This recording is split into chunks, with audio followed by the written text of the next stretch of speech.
दोस्तों, आज हम आपको एक अल्लाह वाली नेक औरत का वाकया सुनाने वाले हैं और आपको बताएंगे कि कैसे 3 औरतें कुतिया बन गईं। 3 औरतों के कुतिया बनने के बारे में जानने के लिए आप इस वीडियो को आखिर तक ज़रूर देखें और वीडियो को लाइक भी कर दें। तो चलिए शुरू करते हैं। दोस्तों, किसी जगह एक अल्लाह वाले थे जिनकी एक ही बहन थी जो किसी दूसरे गांव में रहती थी। वो उन्हीं की तरह अल्लाह की इबादत करने वाली और नेक खातून थी। अल्लाह वाले कभी उनसे मिलने उनके गांव चले जाया करते थे, लेकिन इत्तेफाक हुआ कि एक बार वो अपनी बहन से मिलने उसके गांव नहीं जा सके। उस अल्लाह वाली औरत के 3 बेटे थे जो कि जवान हो गए थे, तो उसने उनकी शादियां कर दी। इंसान खुद तो अच्छा होता है, लेकिन अक्सर उसका सामना किसी अच्छे इंसान से नहीं होता है। यही उस सास के साथ यानी उस औरत के साथ हुआ। उसकी वो तीनों बहुएं बहुत चालाक शातिर थी। अब वो सास जब अपने कमरे में नमाज पढ़ती तो उनको बहुत बुरा लगता है कि ये क्या हर वक्त अल्लाह अल्लाह करती रहती है। जब देखो घर में पड़ी रोटियां तोड़ती रहती है, जबकि वो घर का सारा काम भी किया करती थी और उसकी आदत थी कि वो सदका वगैरह ज्यादा से ज्यादा दिया करती। जब कोई फकीर दरवाजे पर आता तो कभी वो औरत उसे खाली हाथ नहीं लौटाती और ये बात बहू को बहुत चिढ़ाती थी। उनको गुस्सा आ जाता। वो नेक औरत अपने पड़ोसियों का भी बहुत ख्याल रखती और अपनी बहू से कहती कि तुम लोग खाना ज्यादा बनाया करो, क्योंकि मुझे पड़ोसियों को भी खाना देना होता है। वो लोग दिल ही दिल में अपनी सास से बहुत ज्यादा जलती और नफरत भी करती थी, क्योंकि वो बहुओं को सुबह सुबह उठा देती थी और कहती थी, उठकर फजर की नमाज पढ़ो, घर को साफ करो। उन बहुओं को इबादत करने का कोई शौक नहीं था, लेकिन अपनी सास के कहने पर वो इबादत कर लिया करती थी। एक दिन उस खातून ने अपनी बहू को उठाया और कहा कि फजर की नमाज पढ़कर घर को अच्छी तरह से साफ करो, आज मैं बहुत से लोगों को दावत पर बुला रही हूं। तो वो कहने लगी, क्या कोई बड़े लोग आ रहे हैं? तो सास ने कहा, नहीं नहीं, मैं बड़े लोगों को दावत पर नहीं बुला रही, बल्कि यहाँ के जो गरीब लोग हैं वो हमारे पास खाना खाने आ रहे हैं, इसलिए बड़ा सा दस्तरखान लगेगा और तुम तीनों ने मिलकर उनके लिए खाना बनाना है। देखो बहुओं, अल्लाह ताला बहुत खुश होता है, हर किसी को खाना खिलाना चाहिए। ये सुनकर बहुएं गुस्से से खौलने लगी कि ये क्या मुसीबत सर पर आ पड़ी है।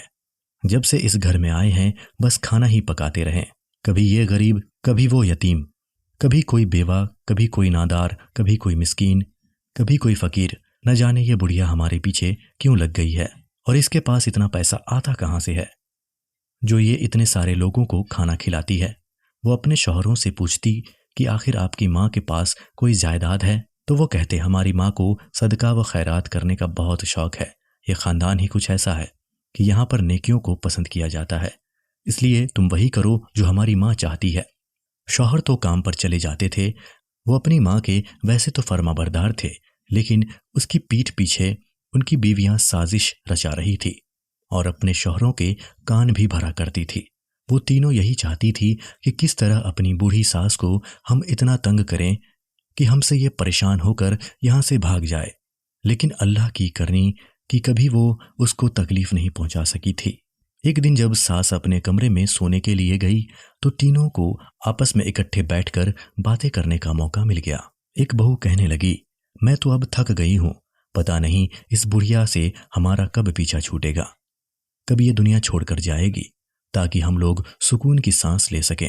तब छोटी बहू ने कहा, ये बुढ़िया रोज रोज बड़ी देगों में खाना पकवाती है, जिससे हमारी नाक में दम हो गया है। तब बीच वाली बहू ने कहा, इस बुढ़िया की वजह से हम अपने बच्चों की अच्छी तरह से देखभाल नहीं कर पा रहे हैं, न ही उनकी अच्छी तरह से परवरिश हो रही है। हम तो बस फकीरों और मिस्कीनों को खाना ही खिलाते रहते हैं, अपने घर वालों को तो हम देखते ही नहीं हैं। ये बुढ़िया किसी न किसी तरह यहाँ से बस निकल जाए। एक दिन की बात है, छोटी बहू ने झूठ मूठ अपने हाथ पर पट्टी बांध दी और शौहर के आने का इंतजार करने लगी। छोटा बेटा जब घर आया तो उसका ये हाल देखकर परेशान हो गया। उस बहू ने रोते हुए अपने शौहर से कहा कि आज माँ जी ने मुझे सारे घर का काम करवाया है। यहाँ पर 50 लोग आए थे, उनके लिए खाना अकेले बनाया है मैंने, जिसकी वजह से मेरा हाथ जख्मी हो गया है। मुझे दर्द हो रहा है, मुझे इस घर में नहीं रहना। आपकी माँ ने हमें परेशान करके रख दिया है, न अपनी खबर ले सकते हैं न ही अपने बच्चों की। आप या तो हमें अलग कर दें या इनको घर से किसी और जगह भेज दें। छोटा बेटा माँ का इतना फर्माबरदार नहीं था। अपनी बीवी की हालत देखकर उसे गुस्सा आ गया। वो अपनी माँ के पास आया और कहा, आपने क्या हम भाइयों की बीवियों को नौकर समझ रखा है, जो इन्हें 1000 लोगों का खाना पकवाती रहती हो? आपको इतना ही शौक है तो अपने भाई के घर चली जाइए। वहां जाकर उनके साथ नेकी के काम करिएगा, दीन को फैलाइएगा। बेटे को पहली बार इस लहजे में बात करता देखकर माँ को बहुत दुख हुआ। माँ ने कहा, तुम लोग क्या चाहते हो? वो कहने लगा, हम तीनों भाई चाहते हैं कि आप अपने भाई के घर चली जाएं। वो कहने लगी, मैं भाई के घर चली जाऊं, जबकि तुम मेरे जवान बेटे हो, तुम्हारा फर्ज है मेरी खिदमत करना। छोटा बेटा बोला, हमें कोई मसला नहीं है, हम तो आपकी खिदमत कर ही रहे हैं, लेकिन आप तो हमारी बीवियों को यहाँ की खादिमा समझ चुकी हैं, इसलिए हम आपसे परेशान होकर या तो ये घर छोड़कर चले जाएंगे या आप यहाँ से चले जाइए। माँ ने बड़े बेटों की तरफ देखा तो वो भी अपनी बीवियों की तरफ तारीफ कर रहे थे और उनकी ही जबान बोल रहे थे। माँ को बहुत दुख हुआ। उसने कहा, ठीक है बेटा, मैं यहाँ से चली जाती हूँ, क्योंकि मैं तुम लोगों को तकलीफ में नहीं देख सकती। उन्हें यह खबर नहीं थी कि उनकी माँ कहाँ जा रही है। उनके जहन में यही था कि वो अपने भाई के घर ही जाएगी, जो दूसरे गांव में रहते हैं। माँ ने अपने कुछ जोड़े लिए और घर से निकल गई। वो कहाँ जा रही थी कुछ खबर नहीं थी। वो अपने भाई के पास नहीं जाना चाहती थी, क्योंकि बिना वजह भाईजान परेशान हो जाते। वो वैसे ही दीन के कामों में लगे रहते थे। वो बहन अपने भाई पर बोझ नहीं बनना चाहती थी। वो चलती चली जा रही थी कि रास्ते में एक खूबसूरत सा नौजवान नजर आया, जो कि उस खातून की तरफ से आ रहा था। नौजवान ने कहा, माँ जी, आप अकेली कहाँ जा रही हैं? तो बोली, कहीं नहीं बेटा, बस मंजिल की तलाश में हूँ, इसलिए सफर कर रही थी। उसने कहा, लगता है आप अकेली हैं, आपका कोई नहीं है। वो चुप हो गई। लड़का कहने लगा, कोई बात नहीं, यहाँ करीब ही मेरा एक छोटा सा घर है जहां मैं अकेला रहता हूं, आप आइए, वहां पर मेरे साथ रहिए। वो खूबसूरत सा लड़का बूढ़ी औरत को लेकर अपने घर आ गया।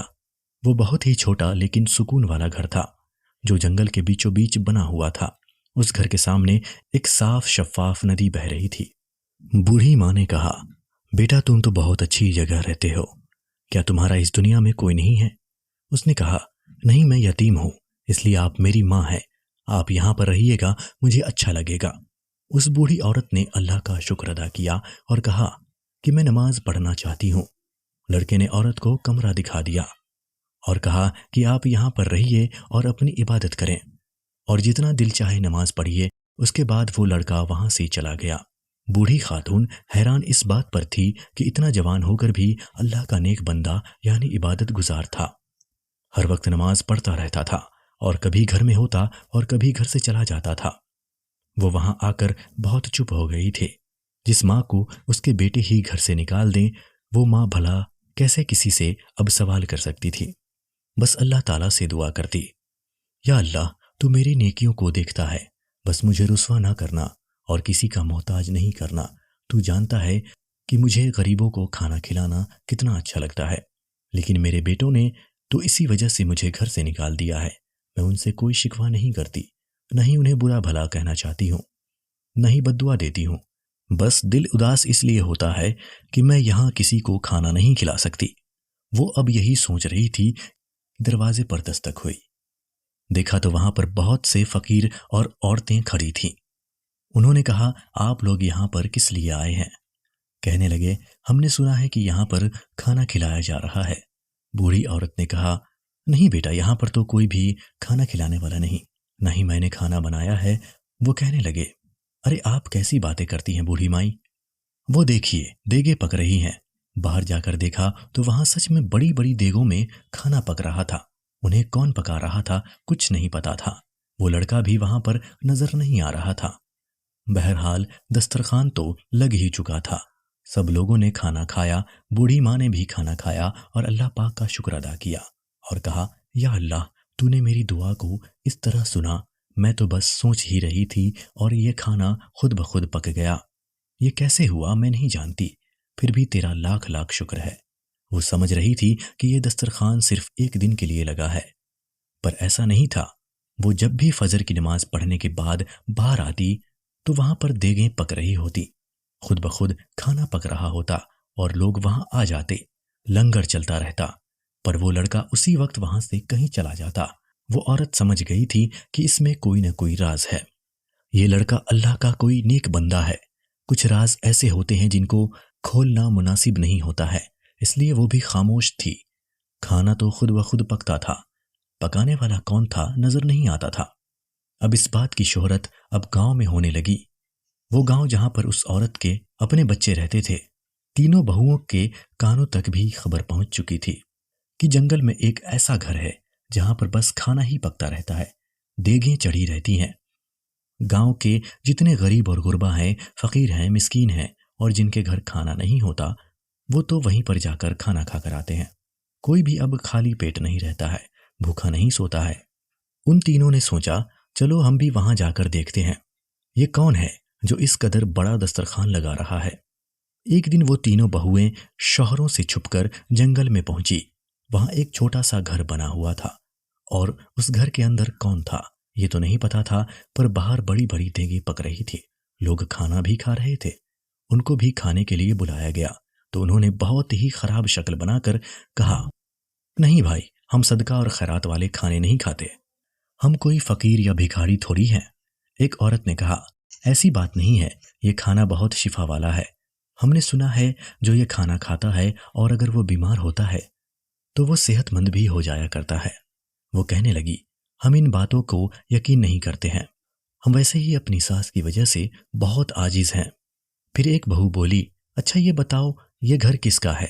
ये बहुत अमीर और रईस आदमी का लगता है जो रोज इतने खाने सबको खिला रहा है। दूसरी औरत कहने लगी कि यहाँ कोई आदमी भी नहीं है बल्कि औरत रहती है। सुना है एक जाइफा है कि जिनको खाना खिलाने का बहुत शौक है। वो तीनों चौंकी कि कहीं हमारी सास तो नहीं है, लेकिन वो तो अपने भाई के घर दूसरे गांव गई हुई है। छोटी बहू ने कहा, चलो घर में चलकर देखते हैं। वो चुपके से घर में दाखिल हुई तो उनको एक कमरे से किसी के कुरान पाक पढ़ने की आवाज आ रही थी, लेकिन वो किसी औरत की नहीं बल्कि मर्द की आवाज थी। वो तीनों वहां खड़ी सोच ही रही थी कि कमरे से एक चमकते नूरानी चेहरे, बड़ी सी सफेद दाढ़ी वाले बुजुर्ग निकले, जिनके चेहरे पर इतना जलाल था कि वो तीनों कांप गई। उन्होंने कहा, कौन हो तुम लोग? औरतें बोली, हम कोई नहीं हैं, हम तो बाहर खाना खाने आए थे। बुजुर्ग ने पूछा, तो खाना खाया या नहीं? जी जी खा लिया, उन्होंने साफ झूठ बोला और वहां से चली गई। बाहर आकर छोटी बहू कहने लगी, हाय मैं तो डर गई थी, कहीं हमारी सास तो नहीं, ये तो कोई बड़े बुजुर्ग लगते हैं। वो तीनों अपनी सास का जिक्र करके मजाक उड़ाने लगी। उस बुढ़िया ने तो हमें इतना परेशान कर दिया था कि बस वही जहन पर सवार है।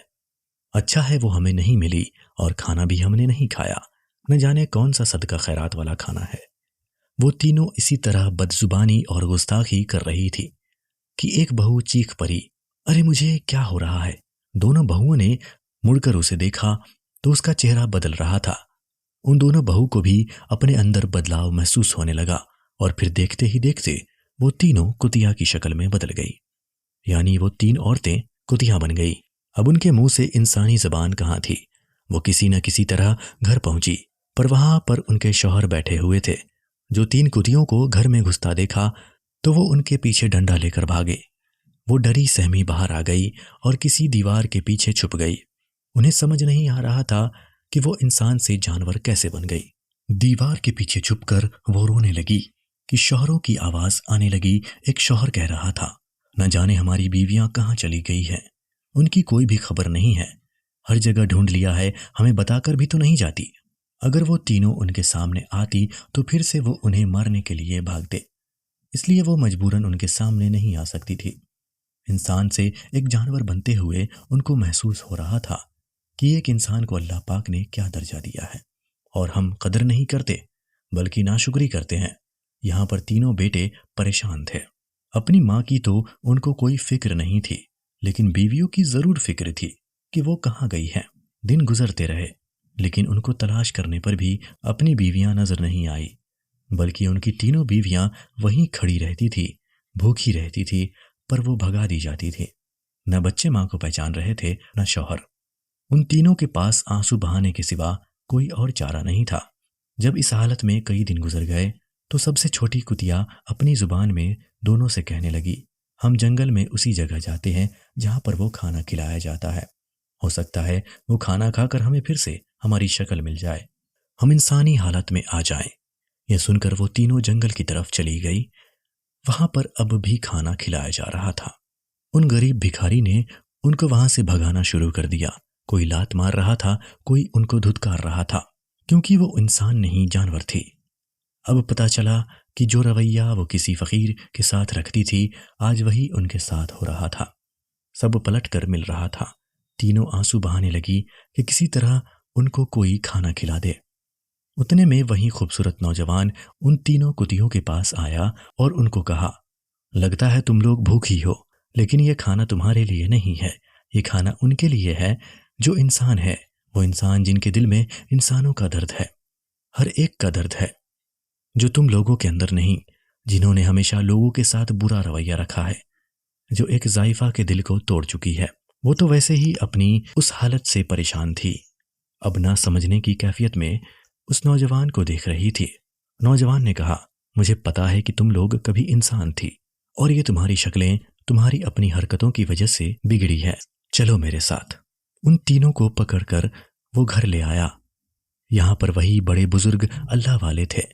वो मुस्कुराए और कहा, अगर तुम तीनों उस दिन अकड़बाजी नहीं करती और ये खाना खा लेती तो तुम्हारा ये हाल ना होता। लेकिन तुम क्यों वो खाना खाती? वो तो गरीबों मिस्कीनों का खाना था और तुम लोग तो भिखारी के साथ बैठना पसंद नहीं करती थी। और जो अल्लाह की नेक बंदी उनको खाना खिलाती थी, तुमने उसको ही अपने घर से निकाल दिया था। वो तीनों जानवर बनी, क्या कहती हैं? बस आंसू बहाती रही।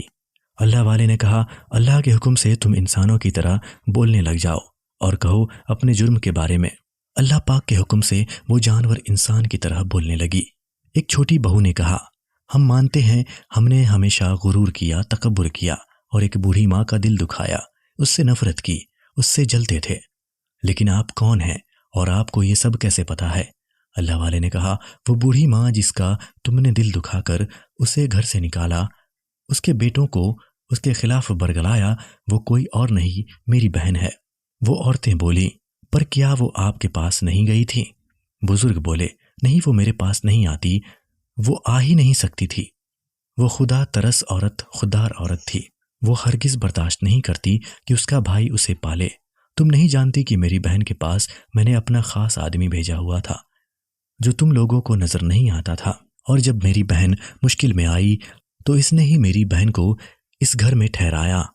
मुझे अपने इल्म के जरिए पता चल गया था कि तुम लोगों ने बेइज्जत करके माँ को, बूढ़ी माँ को घर से निकाल दिया है, इसलिए मैंने अपने एक खादिम को अपनी बहन की खिदमत के लिए लगा रखा था। तुम लोग सोचती हो ना कि मेरी बहन इतने लोगों को खाना कैसे खिला देती है? कौन सी जायदादें हैं? इसके पास कुछ भी नहीं था, लेकिन यह भी अल्लाह का करम है, उसकी अता से हो रहा था सब कुछ। क्योंकि जब कोई नेक बंदा अल्लाह ताला की राह में एक गुना खर्च करता है तो अल्लाह उसे 10 गुना देता है। हम बेशक दूसरे गांव में रहते थे, लेकिन हमारी नज़र अपनी बहन पर थी, इसलिए हमने सोचा कि हमारी बहन को तुम लोगों ने दर्द दिया है तो हम खुद यहाँ चल कर आए। लेकिन ये जो तुम्हारा हाल बना है, ये सब अल्लाह की तरफ से है, इसमें किसी की कोई बद्दुआ शामिल नहीं। अगर तुम उस दिन वो खाना खा लेती तो तुम ये जानवर नहीं बनती, पर तुमने गुरूर तकब्बुर किया और गुरूर की सजा तुमको बहुत ही भयानक मिली है। अल्लाह वाले की बातें सुनकर वो दहाड़े मार मार कर रोने लगी और कहा, हमें माफ कर दीजिए, हमें माँ जी से एक बार मिला दीजिए, हम उनसे माफी मांगेंगे, बेशक जिंदगी भर हम इंसान न बने। इस बीच हमें एहसास हो गया है कि इंसान को अल्लाह पाक ने जो मर्तबा दिया है उस पर अगर वो गुरूर कर ले तो वो किस जगह जा गिरता है, और वही हाल हमारा हुआ है। न हमारा शौहर पहचानता है, न बच्चे हमको घर में रहने देते हैं, न हम घर के रहे न घाट के रहे। इसलिए एक बार माँ जी से कहें कि वो हमें माफ कर दें। अल्लाह वाले की पुरजलाल आंखों में वो देख नहीं पा रही थी। फिर उन्होंने कहा, ऐ नौजवान, हमारी बहन को बुला कर लाओ। उनकी वालिदा को बुलाकर लाया गया, जिनकी आंखों में ढेरों आंसू थे। वो तीनों कहने लगी, हमें माफ कर दीजिए माँ जी, और उनके कदमों से लिपट गई। वो अल्लाह वाली खातून थी, किसी को माफ करना ना माफ करना तो अल्लाह का काम है।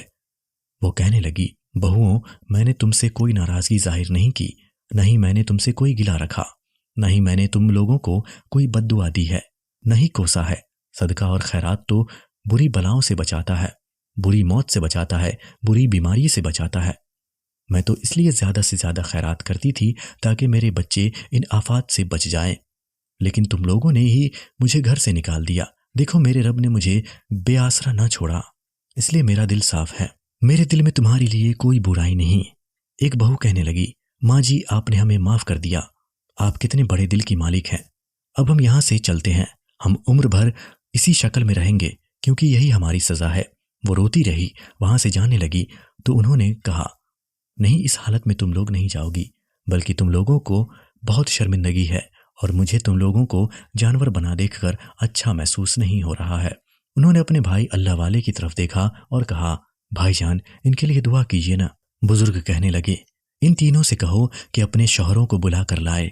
वो तीनों अल्लाह वाले के हुक्म पर अपने शौहर को बुलाने चली गई। पहले तो उनके शौहरों ने उनको वहां से मार कर भगाना चाहा, लेकिन जब वो तीनों बोल पड़ी तो उनको यकीन आ गया कि उनकी ही बीवियां हैं, और फिर उनके कहने पर वो लोग उस घर में आ गए। यहाँ पर उनकी माँ और उनके मामू जान खड़े थे। माँ को देखकर वो शर्मिंदा हो गए। मामू ने कहा, तुम लोग बेटे के फर्ज को भूल गए। एक बूढ़ी माँ को घर से निकाल कर तुमने कौन सा अच्छा काम किया? तो फिर तुम्हारी बीवियों को सजा तो भुगतनी ही थी। बुरा तो तुम्हारे साथ भी हो जाता, लेकिन तुम्हारी माँ के दिए गए सदके ने तुमको बचा लिया और तुम्हारी बीवियां न बच पाई। अब तुम लोग क्या चाहते हो? बेटों ने कहा, माँ से माफी मांगना चाहते हैं। माँ ने कहा, बेटा, माफ तो मैंने तुम्हें कर ही दिया है। भाईजान, अब आप भी इन्हें माफ कर दीजिए और इनके लिए दुआ कीजिए। अल्लाह वाले ने अल्लाह ताला के हुजूर दुआ करनी शुरू की, या अल्लाह, इनकी बिगड़ी शक्लें इनकी अपनी वजह से हैं, यही इसकी जिम्मेदार है। ये खुद अपने आप पर जुल्म कर रही थी।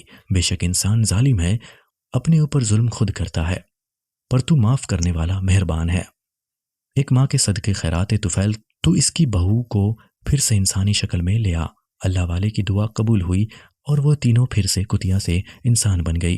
वो सास कहने लगी, बेटियों, मैंने तुमको हमेशा अपनी बेटी समझा, लेकिन तुम लोगों ने मुझे अपनी माँ नहीं समझा। क्या अब तुम भी मुझे माँ कहती हो या नहीं? वो कहने लगी, माँ जी, आप हमारी माँ हैं, हम सच में दिल से आपसे राजी हैं। बस आप भी हमसे राजी हो जाइए और चलिए, घर चलिए। वो आपका घर है जिसको आपने बसाया है और आपके ही दम पर से वहां पर रौनक है। अब हम सब मिलकर पूरे गांव को खाना खिलाएंगे। अल्लाह वाले ने खुश होकर वो देगे तोहफे में अपनी बहन को दे दी, जिसमें जब भी खाना पकता तो कभी वो खाना खत्म नहीं होता। बेशक नेक अमल आपको मुसीबत से बचाते हैं। प्यारे दोस्तों, ये वीडियो आपको कैसी लगी कमेंट बॉक्स में लिखकर अपनी राय ज़रूर दीजिएगा। और अगर आपने अभी तक हमारे चैनल को सब्सक्राइब नहीं किया तो इसे सब्सक्राइब करके बेल आइकन दबा दें। मिलेंगे आपसे किसी और वीडियो में, तब तक के लिए अल्लाह हाफिज़।